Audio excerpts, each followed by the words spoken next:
Maka perlawanan betul mereka ya.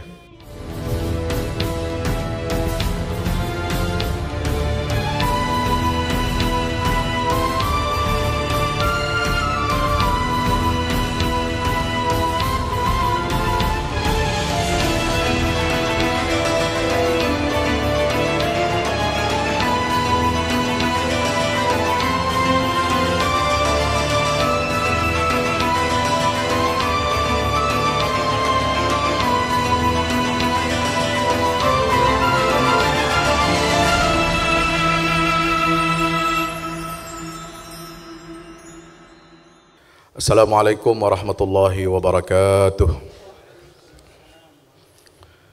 Wa qul ja'al haqq wa zahaqal batil innal batila kana zahuqa wa nunazzilu minal qur'ani ma huwa shifaa'un wa rahmatun lil mu'minin wa la yazidu adh-dhalimina illa khasara. Iyamsaskum qarhun faqad massal qauma qarhum mithluh wa tilkal ayyam nudawiluha bainan nas. Wa la tahinu fi ibtigha'il qaum in takunu ta'lamuna fa innahum ya'lamuna kama ta'lamun wa tarjuna minallah ma la yarjun. Wa laqad sabaqat kalimatuna li'ibadina al-mursalin innahum lahumul mansurun wa inna jundana lahumul ghalibun. Sadaqallahul azim. Hayyikum bi tahiyatil Islam. Assalamualaikum warahmatullahi wabarakatuh. Bersyukur kepada Allah Subhanahu wa taala, senantiasa kita panjatkan kehadiratnya atas segala nikmat, taufik dan hidayah dari Allah Ta'ala. Bersyukur kita dapat melaksanakan ibadah zuhur berjamaah pada hari ini dalam keadaan sehat walafiat, tidak kurang satu apapun. Mari kita senantiasa bersalawat salam untuk baginda kita Rasulullah Muhammad sallallahu alaihi wasallam beserta seluruh keluarga dan para sahabatnya, mudah-mudahan tercurah limpahkan untuk kita semua pengikutnya hingga yaumil qiyamah. Hadirin hadirat yang berbahagia,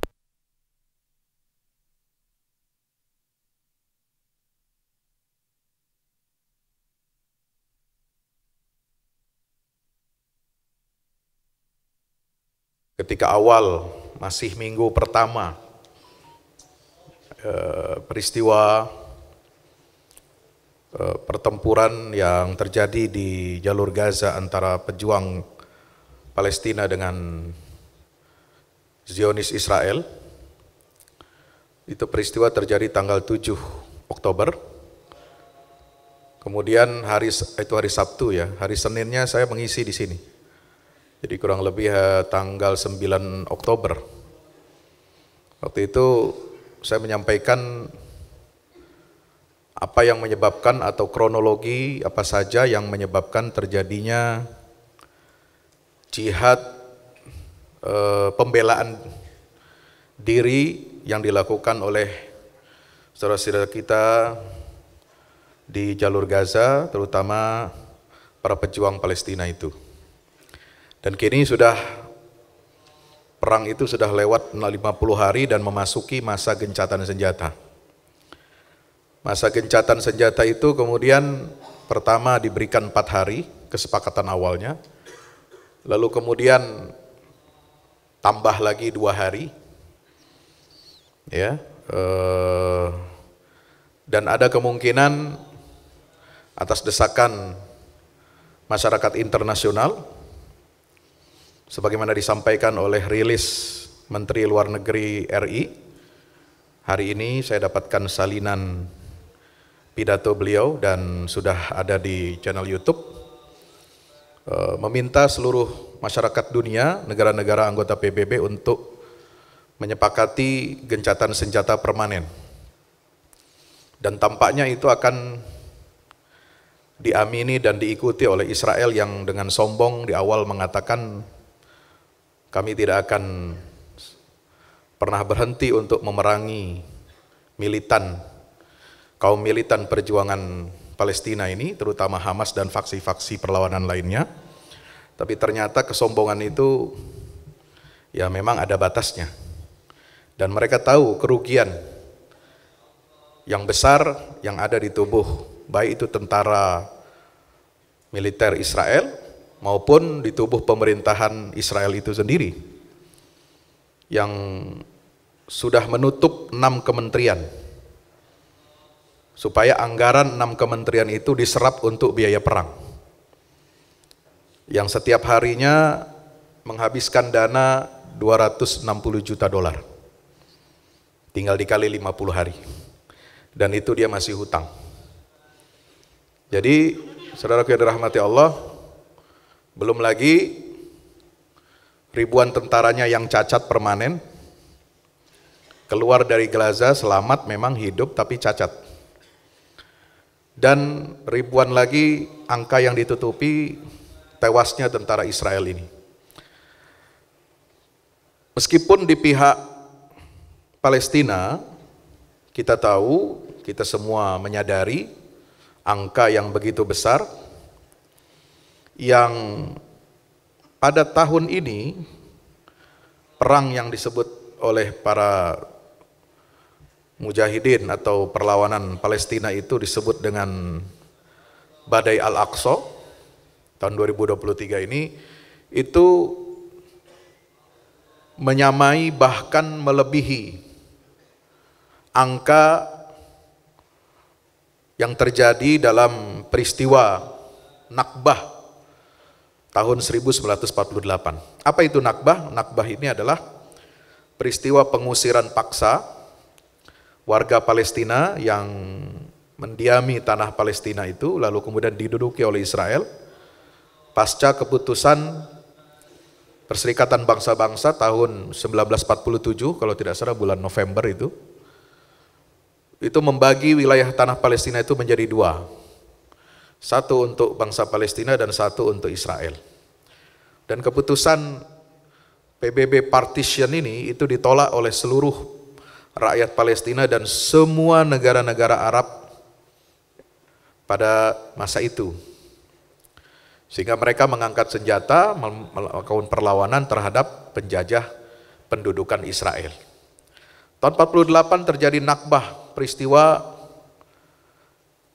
musibah, ya, tragedi besar yang menimpa bangsa Palestina, di mana mereka dalam perang itu tahun 1948 setelah berdirinya negara Israel, ya, negara yang ilegal, itu kehilangan 15.000 nyawa rakyat Palestina. Kemudian menyebabkan eksodusnya 800.000 warga Palestina ke luar negeri, keluar wilayah Palestina.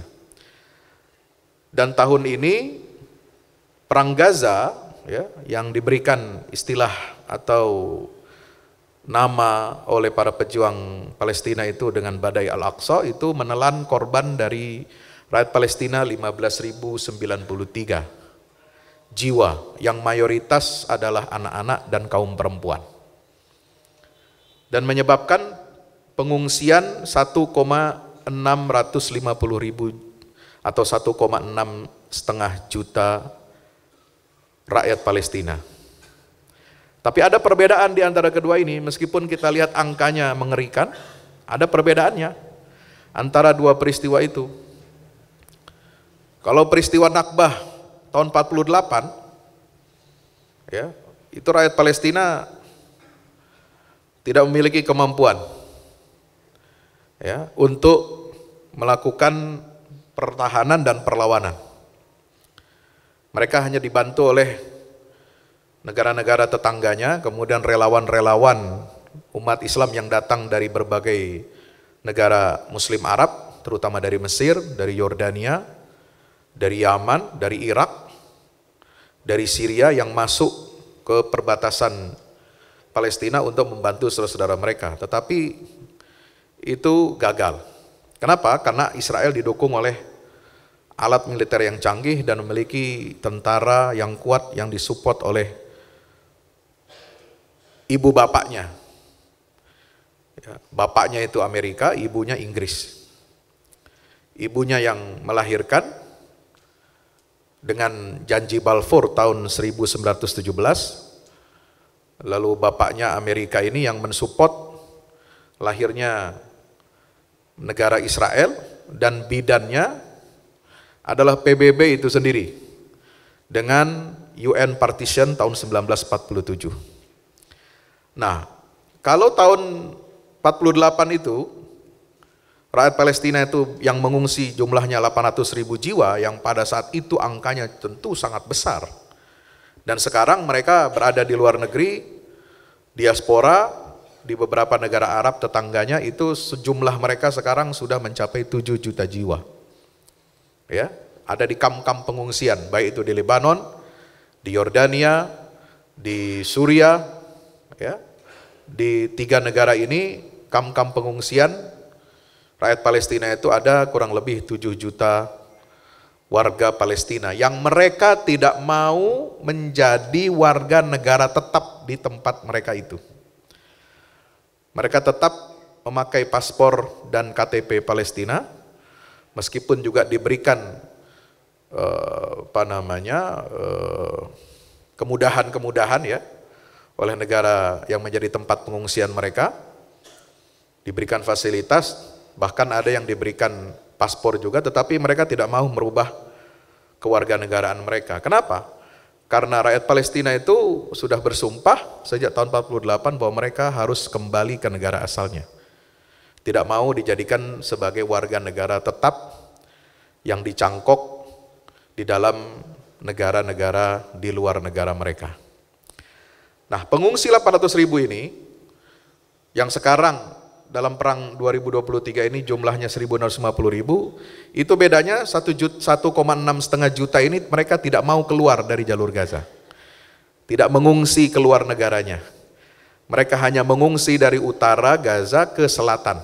Ya, itu menunjukkan apa? Karakter bangsa Palestina memang memiliki karakter yang sangat kuat. Sebagaimana dinyatakan Allah dalam Al-Quran surah Al-Maidah, ketika Bani Israel dipimpin oleh Nabi Musa diperintahkan untuk memasuki bumi Palestina ini, mereka enggan, mereka tidak mau. Kenapa? Inna lan nadkhulaha abadan ma damu fiha. Ya, mereka mendapati bahwa di dalam bumi Palestina itu ada bangsa yang kuat, qauman jabbarin. Ya, inna fiha qauman jabbarin wa inna lan nadkhulaha hatta yakhruju minha fa yakhruju minha fa inna dakhilun. Kata Bani Israel, kami tidak akan masuk ke bumi itu karena di dalamnya ada kaum yang kuat, kaum yang tekadnya besar, ya, yang sulit untuk kami kalahkan, dan kami tidak akan masuk ke negeri itu sampai mereka sendiri yang akan keluar dari situ. Kalau mereka keluar, maka kami baru akan masuk ke dalamnya. Nah, itulah karakter Bani Israel sesungguhnya. Yang mereka harapkan dari rakyat jalur Gaza itu adalah, dan Palestina secara umum, supaya mereka keluar, supaya mereka mengungsi, baru mereka akan mendapatkan keamanan dan ketenangan. Maka perlawanan yang dilakukan oleh para mujahidin dari banyak faksi perlawanan Palestina itu adalah untuk memberikan pesan kepada Israel, baik pemerintahnya, rakyatnya maupun tentaranya, bahwa kalian tidak akan pernah memiliki rasa aman di bumi ini, di wilayah kami yang kalian duduki ini. Itu pesan utamanya. Yang kedua, semua tawanan Palestina yang ada di penjara-penjara kalian, penjara-penjara Zionis, harus dibebaskan. Inilah yang kita saksikan beberapa hari terakhir ini, ada paket pertukaran tawanan. Ya, yang dikeluarkan oleh Hamas itu sedikit-sedikit. Ya. Untuk apa? Ditukar dengan banyak tawanan Palestina. So apa? Nyawa mereka ini dalam pandangan para pejuang Palestina itu sangat penting. Ya. Al-Quran mengatakan, man ahyaha faka'annama ahyan nasa jami'ah. Siapa yang menyelamatkan satu nyawa, maka dia berarti sama dengan menyelamatkan seluruh nyawa umat manusia. Ya. Terus bagaimana rakyat Palestina yang wafat, yang gugur, yang syahid? Itu tidak membuat mereka rugi. Dan mereka menganggap, mereka gembira. Kenapa? La tahsabanna alladhina qutilu fi sabilillahi amwatan, Bal ahya'un 'inda rabbihim yurzaqun. Mereka tidak mati, tapi mereka tetap hidup di sisi Allah Subhanahu wa taala mendapatkan rizki yang berlimpah. Itulah syuhada. Ya, bagi mereka 15.000 nyawa ini itu tidak apa-apanya. Itu bukan harga yang sebanding untuk membela kehormatan kesucian tanah Palestina dan juga tanah Masjidil Aqsa. Ya. Bagi mereka menyelamatkan nyawa satu tahanan Palestina yang ada di penjara Zionis Israel itu lebih berharga, ya, nilainya untuk diperjuangkan, karena mereka menghadapi siksaan yang berat, menghadapi hukuman eksekusi mati, dan hukumannya itu jumlah tahunnya selalu bisa ditambah. Bahkan kejinya Zionis laknat ini, itu tahanan yang sudah mati di penjara Israel itu pun masih ditahan. Paham? Dia dihukum 100 tahun, 120 tahun. Udah mati dia di tahanan, di penjara. Itu mayatnya masih ada di dalam tahanan, dalam peti es, untuk menyelesaikan sisa hukuman tahanannya. Kurang ajar. Ya. Tidak ada negara, pemerintah, dan bangsa model bangsat seperti itu. Ya. Bajingan seperti ini. Orang sudah mati saja masih tetap ditahan. Ya, tidak dikuburkan tuh. Itu kurang ajarnya. Ini laknat betul mereka ya. Maka itu wajar kalau para pejuang Palestina itu ingin semua tawanannya itu dikeluarkan dengan imbalan warga Israel yang mereka tahan. Ya. Israel memandang itu sebagai aksi terorisme. Enggak, saudara. Anda jangan bilang itu aksi terorisme. Ya, terorisme Israel itu sudah berlangsung lebih dari 75 tahun. Ya. Tahanan warga Israel yang ditawan oleh para pejuang Palestina itu diperlakukan dengan sangat baik, sangat manusiawi. Tidak seperti mereka musuh-musuh Allah ini menawan, ya, rakyat Palestina. Nah, Bapak Ibu dirahmati Allah Subhanahu wa taala, ada pertanyaan. Kalau ada yang mengatakan, ya, kenapa Hamas ini kok menyerang Israel? Membuat dia marah. Ya. Kenapa tidak diam saja, menyerah saja dalam kehinaan dan tunduk kepada syarat-syarat yang mereka inginkan? Itu bukan cara berpikir pejuang dan rakyat Jabbarin sebagaimana rakyat Palestina. Inilah yang kemudian disampaikan dalam satu khutbah, ya, oleh seorang syekh asal dari Arab Saudi, dan dia berada di pengasingan, karena di Arab Saudi orang seperti ini nggak mungkin bisa aman, ya, menyampaikan kebenaran. Ini pasti ditangkap, ya, kalau bicara untuk pembelaan Palestina. Ada terjemahannya ya, tapi agak kecil, mohon maaf.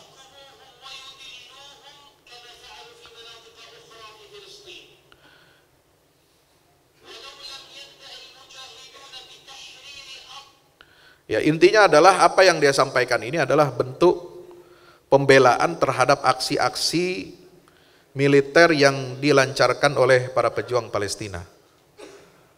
Ya, kita yang di luar, bahkan ulama sekalipun, ustadz sekalipun yang di luar wilayah Palestina, tidak boleh menghukumi mereka telah berbuat melanggar syariat. Apa yang dilanggar syariat oleh mereka? Tidak ada. Ya. Yang dilawan, yang ditentang oleh mereka ini penjajah yang sangat bengis, penjajah yang sangat jahat, yang sangat brutal, yang kalau kita kasih, ya, pipi kiri kita, maka dia akan tampar pipi kanan kita. Yang kalau kita kasih ulurkan tangan kita, malah dia pukuli badan kita. Kalau dia kasih kita kasih senyuman kepada mereka, mereka akan meludahi kita. Itu karakter Zionis Israel yang tidak mungkin bisa diselesaikan dengan apa? Dengan cara kita berdamai, kemudian berbaik hati kepada mereka, karena mereka sifat penjajah sifat perampok, sifat perampas ini, dia tidak akan berhenti untuk merampas. Kalau dia sudah terbiasa mencaplok, maka dia akan terus mencaplok wilayah-wilayah yang lainnya. Dan tidak akan pernah berhenti. Sebagaimana maling, tabiat maling yang sudah terlatih dan memiliki naluri sebagai perampok, dia tidak akan pernah berhenti dari profesi malingnya. Akan terus dia lakukan, meskipun dia sudah dipenjara berkali-kali, meskipun dia sudah dihukum berkali-kali, kecuali dia mati ditembak. Nah, itulah mengapa, saudaraku yang dirahmati Allah Subhanahu wa taala, solusi bagi masalah Palestina ini dalam Al-Quran dan Sunnah itu, yang saya sebut dengan roadmap itu bukan sesuatu yang bisa diselesaikan dengan dialog. Ya, memang ada sebagian di antara kita yang berpikir positif, baik gitu ya, menganggap bangsa Zionis ini itu orangnya baik, bisa mau mendengarkan, bisa mau berbasa-basi, kemudian bisa berdiplomasi, kemudian bisa berbaik hati kepada rakyat yang dijajah. Tapi yang dihadapi ini bukan, kalau kita bicara dari ulama kepada pendeta, kepada rabi, dari ulama berbicara kepada tokoh-tokoh agama yang lain, kita masih bicara tentang apa? Pentingnya dialog dan perdamaian. Tapi kalau yang kita berbicara dialog dan perdamaian kepada mereka yang mengarahkan moncong senjatanya kepada kita umat Islam, yang mengarahkan semua senjatanya diarahkan kepada dada-dada kaum muslimin, yang mengarahkan amunisi, peluru, bomnya, rudalnya dan roketnya untuk menghajar rumah-rumah warga umat Islam di Palestina, tentu bukan dengan cara membalas mereka itu dengan dialog dan perdamaian. Karena yang megang senjata itu pasti yang akan menentukan syarat-syarat dialog dan perdamaian itu. Maka dalam sejarah perjuangan kemerdekaan, menghadapi penjajah yang jahat dan brutal ini, tidak ada jalan lain kecuali dengan perlawanan. Itu yang dibuktikan oleh perjuangan nasional Indonesia ketika masa revolusi kemerdekaan antara tahun 1945 sampai 1949. Sehingga Belanda mengakui kedaulatan Indonesia setelah konferensi Meja Bundar, dan itu pun masih tarik ulur, masih menyisakan masalah seperti di mana, di Irian Jaya yang baru selesai tahun 60 berapa itu, tahun 62, dalam upaya untuk menyatukan seluruh wilayah Negara Kesatuan Republik Indonesia. Itu pun masih butuh waktu yang lama, tapi harus dengan perlawanan bersenjata. Itu pula yang ditunjukkan oleh bangsa Aljazair. Aljazair itu mengalami perang kemerdekaan setelah mereka proklamasikan tahun 54, itu masih berjibaku dan perang dari tahun 1954 sampai tahun 1962 ketika bebas merdeka penuh dari penjajahan Prancis. Nah, saudara yang dirahmati Allah, kalau kita anggap ini adalah kemenangan, apakah bisa dibandingkan kemenangan dengan jumlah korban yang sangat banyak? Nah ini, jadi standar kemenangan itu bukan dengan angka ya. Meskipun banyak rumah hancur, 160.000 rumah, 1,6 juta pengungsi, tapi pengungsinya masih di dalam jalur Gaza. Kemudian hancurnya berbagai macam fasilitas, di jalur Gaza ini, rumah sakit dan lain sebagainya. Kemudian angka kematian yang luar biasa. Belum lagi yang masih ada di bawah reruntuhan, kurang lebih sekitar 3.000 sampai 4.000-an, dan puluhan ribu yang luka-luka. Ini tentu tidak bisa dijadikan sebagai ukuran standar bahwa Gaza itu kalah, tidak. Justru perlawanan Palestina kali ini itu mendapatkan kemenangan besar. Kenapa? Kemenangan angka itu bukan menjadi patokan dalam Islam. Apa? Kaidah Islam itu mengatakan kam min fiatin qalilatin ghalabat fiatan katsiratan biiznillah. Berapa banyak kelompok yang kecil bisa mengalahkan kelompok yang jauh lebih besar. Ketika umat Islam perang Tabuk melawan pasukan Romawi, itu sebenarnya tidak mengalahkan Romawi secara mutlak. Atau ketika perang Mu'tah, umat Islam kehilangan 3 panglimanya, Ya, siapa? Abdullah bin Rawahah, kemudian Zaid bin Thabit, kemudian Ja'far bin Abu Talib, kemudian diambil kepemimpinan berikutnya oleh Khalid bin Walid. Ya, Khalid bin Walid berhasil menyerbu pasukan Romawi, ya, dalam upaya Nabi untuk membebaskan Baitul Maqdis itu banyak menyebabkan kerugian di pihak musuh.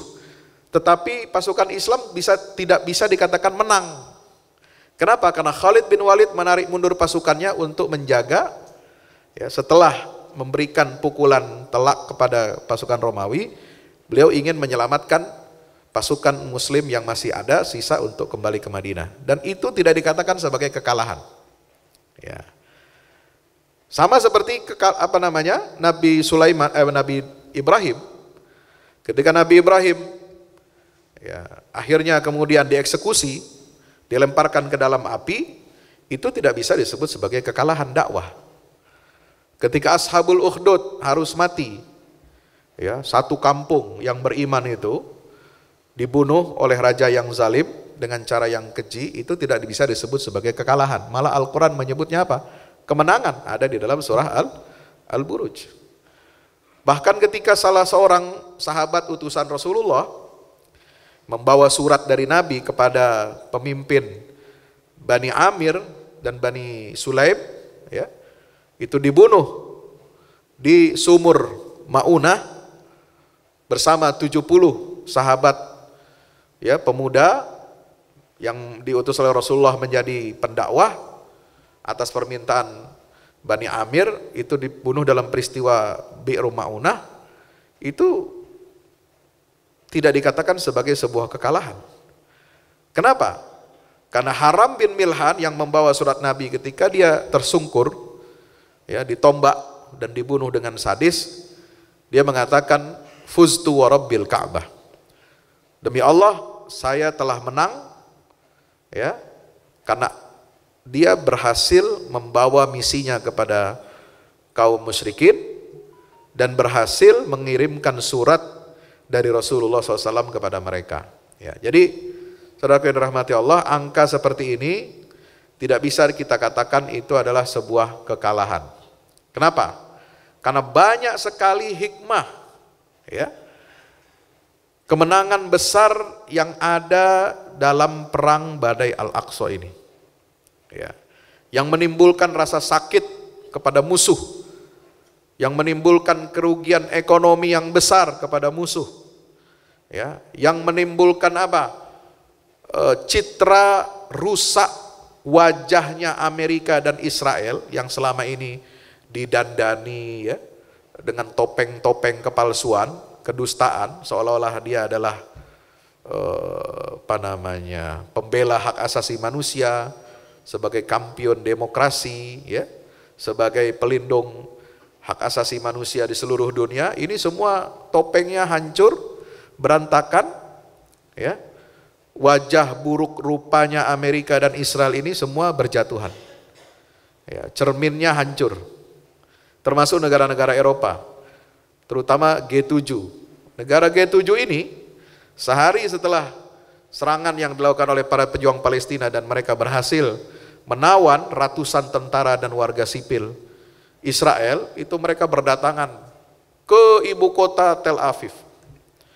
Ya, mereka merangkul, ya, pura-pura menangis, ya, memberikan dukungan support material, ya.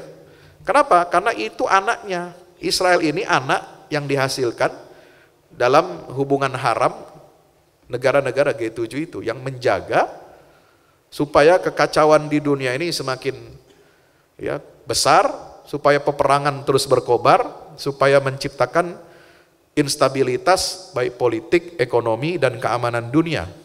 Dan mereka yang akan mendapatkan keuntungan dari kanker yang bernama Israel itu. Nah, saudara yang dirahmati Allah, maka apa yang bisa kita lihat, ternyata hasil daripada perang Badai Al-Aqsa ini memberikan dampak yang sangat luar biasa. Ya, pertama kalinya angka yang dikeluarkan oleh para pejuang itu kurang lebih 2.500 tentara Israel itu tewas. Ini pertama kali dalam sejarah perlawanan Palestina, ya, yang sebelumnya tidak pernah seperti itu. Ya, 250 tawanan tentara dari militer Israel itu ditawan, ya, termasuk yang memiliki pangkat tinggi, perwira tinggi pertama kali. Dan yang ketiga, di Israel sendiri, kalau tadi di jalur Gaza menyebabkan 1,6 juta pengungsi, ya, di dalam negerinya, maka di wilayah pendudukan Israel, di daerah kota-kota yang ada di sekitar jalur Gaza itu lebih dari 1,5 juta pemukim pendatang haram Israel ini berhasil diungsikan. Artinya mereka merasakan pengungsian seperti yang dirasakan oleh rakyat Palestina. Dan itu pertama kali dalam sejarah. Belum pernah terjadi, ya. Kemudian pejuang Palestina ini berhasil menjebol database Mossad, ya, pertama kali. Sehingga tahu siapa nama pangkat-pangkat jenderal-jenderalnya, tahu siapa agen-agen intel-intel yang bergerak di dalam wilayah Palestina, ya, itu berhasil dibobol. Kemudian pihak perlawanan Palestina ini untuk pertama kali dalam sejarahnya yang memulai inisiatif penyerangan, ya, tidak lagi bertahan. Dan penyerangan ini belum menjadi jihad thalabi, bukan jihad ofensif, tetapi masih jihad dalam rangka difa'i, pembelaan diri. Ya, defensif. Dan itu baru pertama kali terjadi setelah 75 tahun pendudukan tanah Palestina oleh Zionis Israel, ya. Berikutnya meruntuhkan mitos bahwa tentara Israel ini tidak bisa dikalahkan. Ya, setelah perang tahun 73 antara 3 negara, Israel, Mesir dan Suriah, ya, tentara Israel itu berhasil dipukul mundur dari Gurun Sinai. Nah, itu mulai mitos itu terkikis.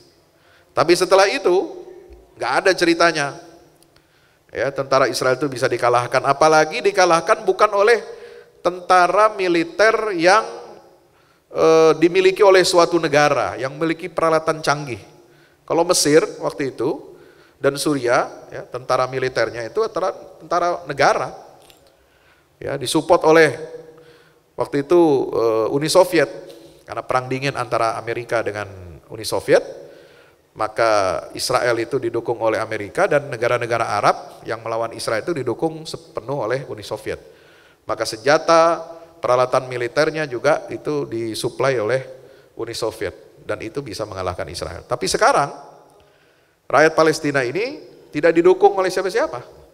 Tapi dia bisa mengembangkan teknologi militernya sendiri. Tentu ada bantuan-bantuan yang tidak kita bisa lihat secara kasat mata, ya, yang bisa menyebabkan mereka ini mengembangkan teknologinya, ya, terutama dalam masalah IT, kemudian pengembangan drone, kemudian juga pengembangan senjata yang selama, ya, 2 dekade ini mengalami perkembangan yang sangat luar biasa sehingga bisa menghancurkan 335 tank Merkava Israel dan ratusan lainnya kendaraan lapis baja, ya, APC yang mereknya Panther, dan juga bulldozer untuk menghancurkan tembok-tembok itu. Bapak Ibu dirahmati Allah Subhanahu wa taala. Nah, berikutnya hikmah dari Badai Al-Aqsa ini juga membongkar kepalsuan peradaban barat yang selama ini mendukung Israel. Yang seolah-olah mereka mengatakan humanis, ternyata, ya, pendukung agresor, ternyata merestui dan melindungi Israel, ya. Jadi yang menggempur Gaza dari atas dan dari laut itu adalah Amerika. Nah, itu jelas keterlibatan Amerika. Jadi kalau Israel harus dimajukan, ya, dibawa, didakwa dalam pengadilan kriminal internasional, maka Amerika itu juga harus, ya, bertanggung jawab dan ikut diadili di mahkamah kriminal internasional, ya. Nah, berikutnya yang ke-8, ini penting. Serangan para pejuang Palestina ini itu berhasil menggagalkan proyek normalisasi politik antara negara-negara Arab dengan Israel.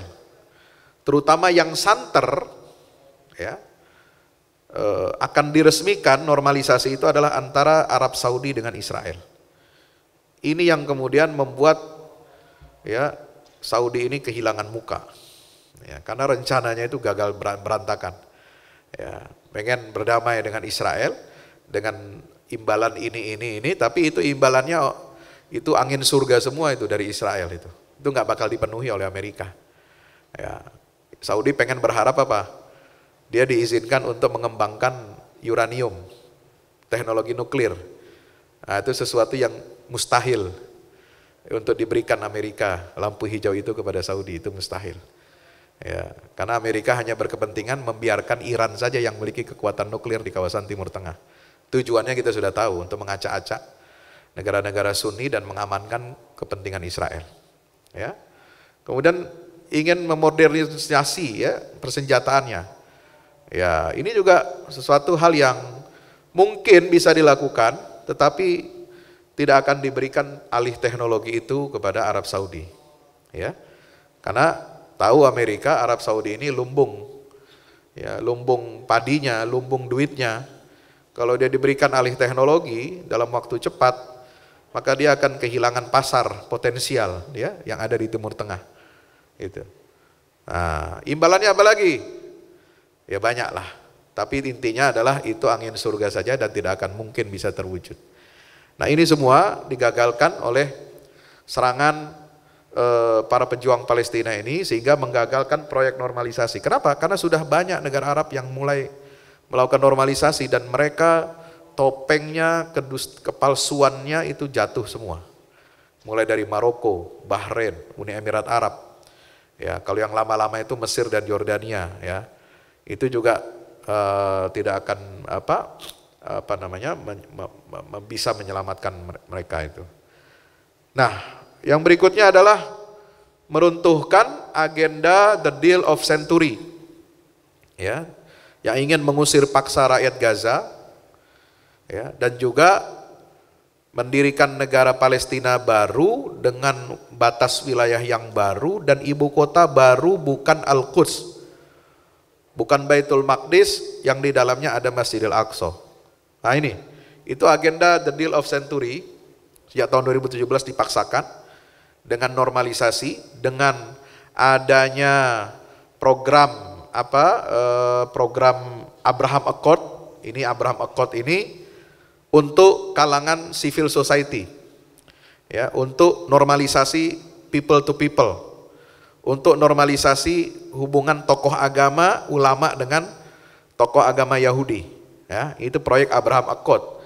Itu hancur semua, berantakan sekarang ini. Kenapa? Karena terbuka dan tersingkap semua, kedok di belakang itu semua adalah mewujudkan ekspansi Israel secara geografis dan secara militer. Dan terbukti dengan apa? Dengan pembantaian brutal yang ada di jalur Gaza. Ya. Ini semua tersingkap semuanya. Jadi banyak hikmahnya. Inilah kemenangan yang Allah berikan. Yang hemat saya ini adalah kemenangan, langkah awal kemenangan sebelum kemenangan besar dari Allah Subhanahu wa taala berupa pembebasan ya Baitul Maqdis dengan Masjidil Aqsa-nya insyaallah. Kemudian juga merusak persatuan internal Zionis Israel. Jadi pemerintahan mereka ini di dalam lagi pecah. Ya, antara yang ngotot ingin perang tetapi duitnya ya seret gitu ya. Amerika juga lagi menghadapi front dengan Rusia dalam perang Ukraina, itu juga menghabiskan banyak anggaran. Dan di dalam negeri Amerika juga kondisi keuangan lagi amburadul. Ya, menghadapi banyak situasi masalah ekonomi, pengangguran dan lain sebagainya. Jadi ini tidak akan bisa bertahan lama perang seperti ini, ya. Kemudian hikmah lainnya adalah menghancurkan sistem informasi dan penggalangan opini media Zionis ya yang mempengaruhi seluruh dunia. Negara-negara tradisional yang biasanya mendukung Israel itu sekarang tidak lagi. Uni Eropa sudah pecah.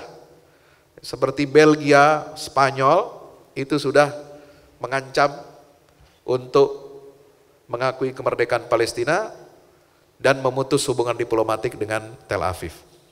Ya. Dan menganggap aksi Israel di jalur Gaza itu adalah tindakan terorisme yang tidak bisa dibenarkan dalam hukum internasional dan hukum humaniter apapun itu namanya. Itu negara tradisional yang dulu biasa mendukung, termasuk Portugal. Belum lagi negara-negara lain di Afrika dan di Amerika Latin yang sudah membuka hubungan diplomatik dengan Israel, ya, dengan rayuan menawarkan perdamaian, Abraham Accord dan lain sebagainya, itu hancur semua dengan tindakan brutal dan biadab ini. Jadi memang ya luar biasa ya, Allah butakan mata Zionis ini, pemerintah dan rakyatnya, sehingga mereka lakukan tindakan brutal di jalur Gaza dengan kondisi yang sangat memprihatinkan bagi rakyat Palestina itu.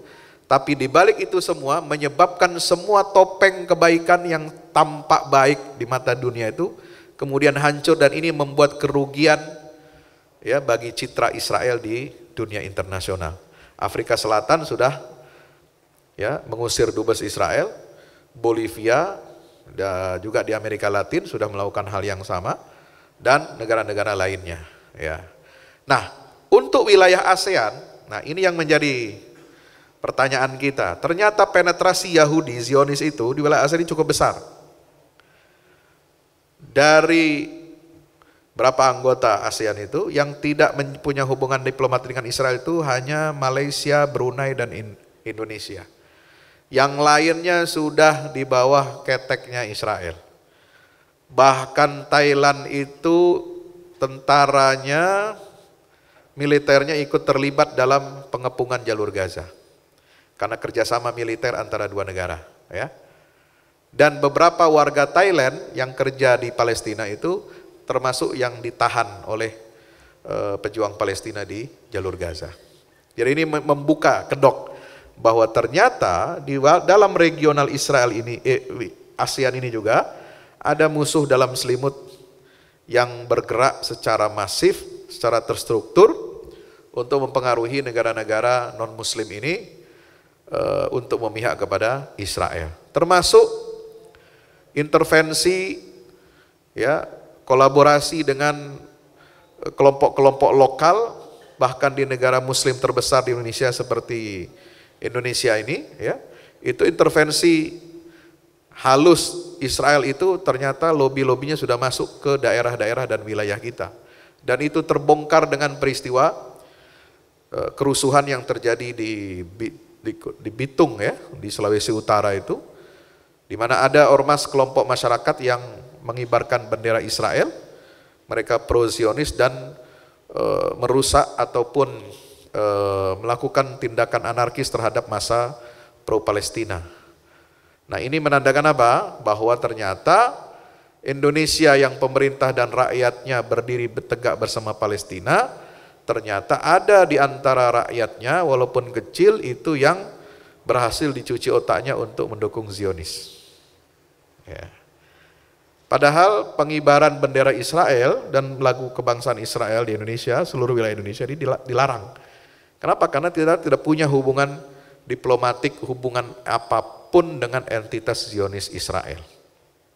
Ya, itu kalau kita bicara tentang apa, infiltrasi. Nah, termasuk infiltrasi budaya, keagamaan yang masuk di tengah-tengah budaya masyarakat Indonesia. Ini adalah ya munculnya buzzer-buzzer yang pro-Zionis, termasuk yang ustadz-ustadz blow-on, ya, yang pakai peci, pakai gamis, ya, bicaranya seolah-olah bicara agama, menilai pejuang itu dengan penilaian agama, tapi dia berbicara mewakili Zionis. Itu banyak itu. Ya, ada 1, 2, 3 berapa ekor yang bisa kita data itu ya. Nah, ini semua menunjukkan apa? Infiltrasi Zionis itu ternyata luar biasa. Ya. Kata intelektual, ulama, pakar tentang Zionisme di Mesir itu namanya Profesor Dr. Abdullah Masiri. Beliau penulis buku ensiklopedi Yahudi, Zionisme, dan Israel. Itu ada 4 jilid besar. Dia mengatakan, untuk menjadi Zionis, Anda tidak perlu mengubah agama menjadi Yahudi. Ya, ada Zionis asli, itu agamanya agama Yahudi, dan ada Zionis yang fungsional. Dia bisa agamanya Muslim, dia bisa Buddha, dia bisa Konghucu, dia bisa Kristen, dia bisa Katolik, dia bisa ateis, ya. tapi dia menjalankan agenda Zionisme. Ya, bisa jadi seorang muslim dia sholat isya bareng bersama kita, tapi esok harinya, siang harinya dia bekerja menjalankan fungsi Zionisme dalam tubuhnya. Nah, itu sudah diprediksi itu sejak puluhan tahun yang lalu, dan itu terbukti sekarang.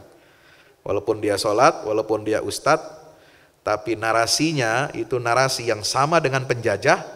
Nah, itu dia sedang menjalankan fungsi Zionisme tanpa dia sadari ataupun dia sadar. Ya, Bapak Ibu yang dirahmati Allah Subhanahu Wa Taala, apa hikmah lainnya, keuntungan bagi umat Islam? Menghidupkan masalah Palestina, mengembalikan masalah Palestina ini ke poros masalah umat Islam. Ya, menghidupkan kembali semangat jihad fisabilillah, menyatukan rasa solidaritas umat Islam sedunia. Nah, surat ini sudah tersebar luas di media sosial dalam bahasa Ibrani dan diterjemahkan dalam bahasa Arab, kemudian dibuat voice-nya yang berbahasa Arab dan diterjemahkan dalam bahasa Indonesia. Luar biasa. Ini saya kira sebuah pelajaran penting bagi umat Islam, bahwa ini adalah sebuah tindakan yang sangat terpuji, ya, memberikan harapan kepada pengungsi Palestina diaspora untuk kembali ke negaranya, juga menghidupkan keyakinan atas janji Allah tentang pembebasan Baitul Maqdis. Ya, kehancuran Zionis ini tinggal menunggu waktu, ya, cepat atau lambat, dan diprediksi kurang dari 5 tahun ini Zionisme ini akan mengalami kebangkrutan dan kekalahan besar. Ya, akan menggenapkan nubuat Allah Subhanahu Wa Taala di dalam Al-Quran. Ya, surah Al-Isra ayat 7, fa idza jaa wa'dul akhirah liyasu'u wujuhakum waliyadkhulul masjida kama dakhaluhu awwala marrah waliyutabbiru ma'alau tadbira. Kalau kalian Yahudi, Bani Israel itu berbuat baik kepada diri kamu sendiri, itu kamu akan kembali kepada kebaikan kamu. Jadi Al-Quran itu, ya, menegur Yahudi ini, Bani Israel, dan teguran itu bisa jadi juga dengan tangan umat Islam. Dengan perang seperti ini yang tadi kita saksikan, ya, betapa mulianya akhlak orang Islam ketika memperlakukan tawanan, ya, betapa humanisnya dibandingkan dengan kebrutalan dan kekejian yang mereka lakukan, ya, untuk membebaskan tawanannya. Israel sampai memuntahkan 30.000 ton lebih bom, ya, menghancurkan 160.000 rumah, puluhan rumah sakit, dan menewaskan belasan ribu rakyat yang tidak berdosa. Ini semua itu semakin dibuka oleh Allah Subhanahu Wa Taala ketika pejuang Palestina ini dalam sorotan dunia, mata internasional semua tertuju ke sana, ya, dengan rilis resminya, videonya resmi, itu membuka bahwa oh ternyata memang bajingan ini Israel. Tawanannya aja selamat, sehat, hidup-hidup, kok dia melakukan kekejian yang luar biasa kepada rakyat Palestina itu. Nah, inilah yang disebut dengan kemenangan dari Allah Subhanahu Wa Taala, dan kemenangan itu insya Allah dekat. Ya. In ahsantum ahsantum li anfusikum. Ini Israel lagi ditegur. Kalau kamu mau berbuat baik, kamu akan mendapatkan kebaikan itu sendiri. Dengan cara bagaimana? Mundur, lepaskan wilayah Palestina yang dijajah itu. Kalian kembali ke negara kalian masing-masing, karena kalian tidak lahir di situ, orang tua kalian juga bukan asli dari situ, nenek moyang kalian juga tidak pernah lahir di situ. Lalu tiba-tiba kalian datang, ya, secara ilegal, ya, menjadi penduduk pemukim pendatang yang haram, diberikan fasilitas, mengusir tanah orang, ya, mengusir orang, merampas tanahnya, kemudian mengklaim itu adalah negara kalian. Ini tidak dibenarkan, ya, dalam syariat Allah Subhanahu Wa Taala. Maka Allah menegur, in ahsantum ahsantum li anfusikum. Kalau kamu mau berbuat baik, ya, pikirkan lagi, ya, kalian harus mundur, itu baru kalian akan mendapatkan kebaikan. Tapi sebaliknya, wa in asatum falaha. Kalau kamu masih berbuat jahat, maka perbuatan jahat itu akan kembali kepada diri kalian sendiri. Dan ini janji Allah, fa idza jaa wa'dul akhirah, jika datang saat hukuman kejahatan yang kedua, maka kami bangkitkan, kata Allah, hamba-hamba yang kuat, hamba-hamba yang memiliki uli ba'sin syadid, sebagaimana dalam ayat 5 itu, Mereka akan dibangkitkan lagi oleh Allah untuk menyuramkan wajah kalian. Ya, sekarang wajah Israel ini sudah suram. Ya, Netanyahu itu kalau ngomong ke media udah kepalanya itu agak jatuh itu, ya, nggak berani begini lagi, membusungkan dada itu. Ngomong di depan media, di depan tentaranya itu nggak bisa begini dia, ya, pakai rompi lagi, ya, ketakutan mati itu orang. Ya, nggak lama lagi itu akan dihukum itu, ya, insya Allah. Udah matanya itu nggak bisa lagi menampakkan kesombongan, ya. Kenapa? Wajahnya sudah suram. Tentaranya sudah banyak yang lari, ya, nggak mau ikut terlibat dalam perang. Banyak yang disersi. Sehingga apa? Ya, sekarang kan ngomongnya ke kepala intelijen Amerika yang datang ke Qatar sekarang ini, mau tambah lagi 2 hari lagi, tambah lagi. Ya memang itu sudah menunjukkan mereka tidak mampu lagi untuk meneruskan perang. Ya. Ini tanda-tanda kebaikan yang menjadi kabar gembira dari Allah Subhanahu wa Ta'ala buat kita semuanya. Jadi menyuramkan wajah Israel, ekonominya suram, masa depan politik Netanyahu juga suram, ya, karena dia banyak terlibat dalam kasus korupsi dan memaksa negara itu untuk masuk ke dalam perang yang dia tidak mungkin akan menang. Nah ini dia akan menghadapi masalah politik di dalam negerinya, ya. Belum lagi masalah persatuan rakyat Israel itu sekarang sudah pecah.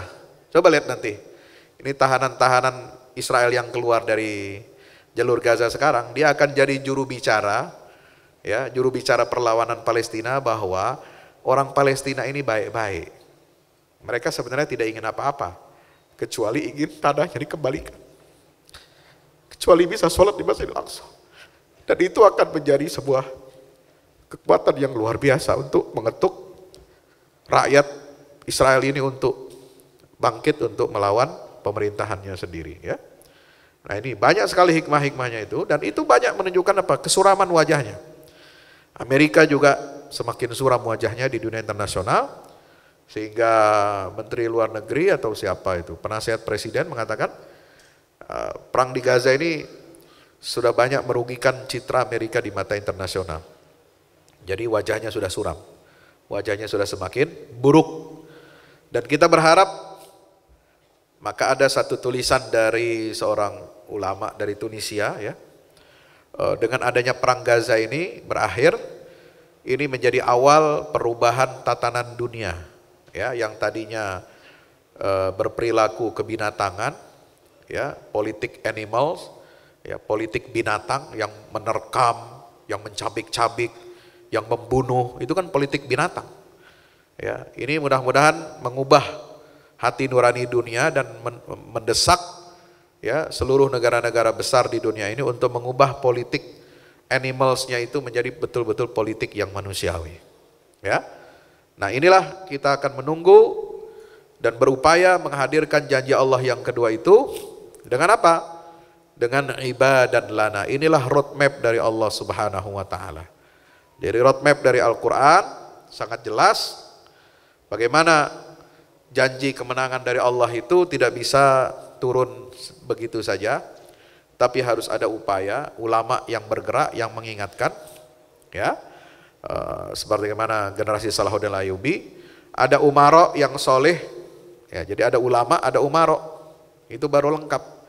Ulamanya lurus, nggak macam-macam, nggak bengkok, ya, teguh dalam perjuangan, kemudian didukung oleh umaro yang memiliki ghirah keislaman yang tinggi, lalu kemudian ada umat. Umat ini harus bersatu dan mentaati fatwa ulamanya, ya. Kemudian ada kurikulum pendidikan Islamnya. Itulah yang melahirkan gerakan jihad secara fisik dan mujahadah secara spiritual, menolak tunduk kepada keinginan penjajah. Itulah yang akan menghadirkan kemenangan dan kejayaan dari Allah Subhanahu wa Ta'ala. Jadi solusi Islam, roadmap Islam ini ada dalam Quran, ada dalam hadis, ada dalam sejarah. Dibuktikan dengan apa? Solusi Umar bin Khattab, ya, ketika membebaskan menaklukkan Baitul Maqdis tahun 637, ya, itu damai. Sebelumnya Palestina di bawah penjajahan Romawi itu selalu perang bergejolak. Ya, kemudian berubah menjadi damai buat 3 pemeluk agama. Ya, apakah dia Islam, Yahudi atau Kristen, itu bisa damai di bumi Palestina di Baitul Maqdis selama 462 tahun. Sampai datang tentara salib dari Eropa, ya mirip kelakuannya itu seperti Amerika zaman sekarang. Ya, dengan politik animalsnya, politik kebinatangannya itu ingin menciptakan ketidaktentraman, ya, ketidakadilan. Maka mereka merusak toleransi umat beragama, merusak tatanan dunia pada waktu itu, sehingga selama 88 tahun di bawah penjajahan tentara salib. Lalu kemudian bangkitlah generasi Salahuddin Al-Ayyubi dengan membawa solusi yang sama dengan solusi Umar bin Khattab, dan berlaku selama 730 tahun.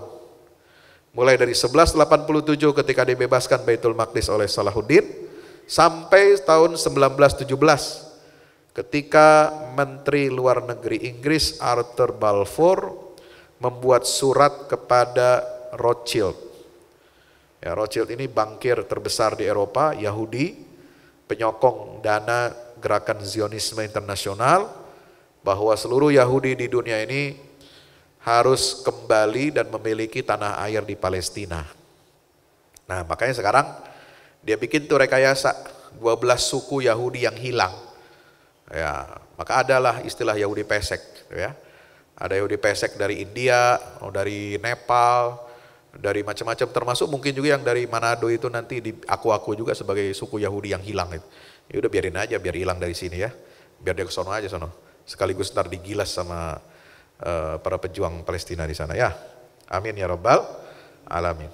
Inilah yang terjadi, solusi yang tegak berdiri di atas prinsip pemerintahan Islam, berkomitmen kepada syariah yang menjadi rahmat bagi seluruh dunia, yang menghadirkan kedamaian, ketentraman, dan keadilan bagi semua.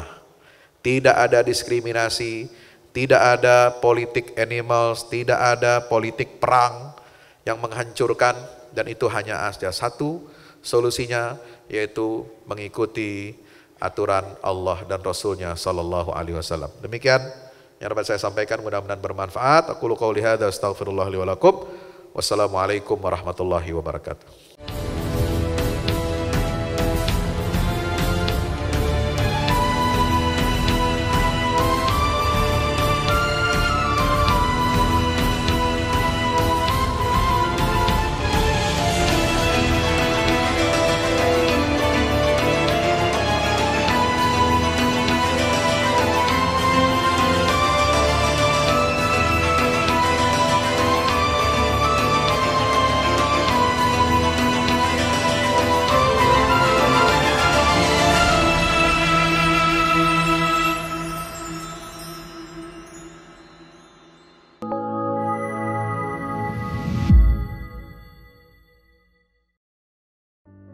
Assalamualaikum warahmatullahi wabarakatuh. Di zaman dan era global yang semakin menuntut kita untuk terus bergerak, ada kebutuhan yang senantiasa harus kita penuhi dalam kehidupan kita. Zaman di mana segala kebutuhan terasa sangat mendesak. Salah satunya adalah kebutuhan sarana dakwah Al-Quran sebagai pusat peradaban. Al-Fahmu Institute hadir demi menjawab kebutuhan akan sarana dakwah Al-Quran di era masa kini. Kami melihat latar belakang yang ada untuk menjawab tuntutan seperti kebutuhan sarana dakwah Al-Quran yang meningkat di ibu kota, kebutuhan akan pusat pembibitan hafiz Al-Quran, kebutuhan pusat pengkajian Al-Quran, kebutuhan akan pusat dakwah kreatif berbasis Al-Quran, kebutuhan sarana media perekat umat Islam, ibu kota dan Indonesia, juga kebutuhan akan adanya sarana pusat kaderisasi guru tahfiz dan mufasir di ibu kota. Yayasan Al-Fahmu International Indonesia sedang membangun gedung pusat dakwah Quran yang berlokasi di Jalan Pengukiran 3, Pekojan, Tambora, Jakarta Barat. Gedung pusat dakwah Quran ini insya Allah akan menjawab tantangan dan kebutuhan akan sarana dakwah Al-Quran yang ada, seperti yang digagas oleh Direktur Al-Fahmu Institute, Kiai Haji Fahmi Salim MA, yaitu tugas peradaban kita semua adalah untuk berperan dalam menerjemahkan cetak biru peradaban, yaitu Al-Quran, dalam dunia nyata.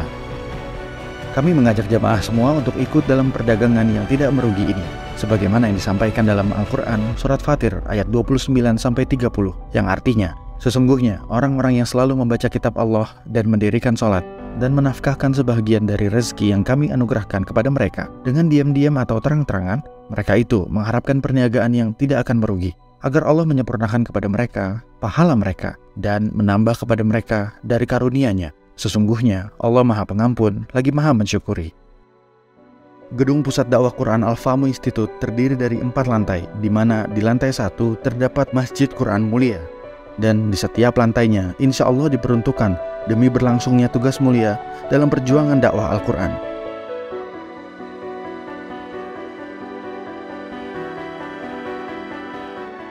Berikut adalah rencana anggaran biaya yang dibutuhkan dalam pembangunan Gedung Pusat Dakwah Quran.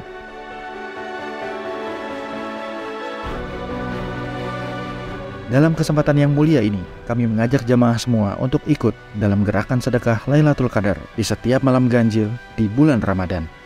Salurkan melalui nomor rekening berikut ini.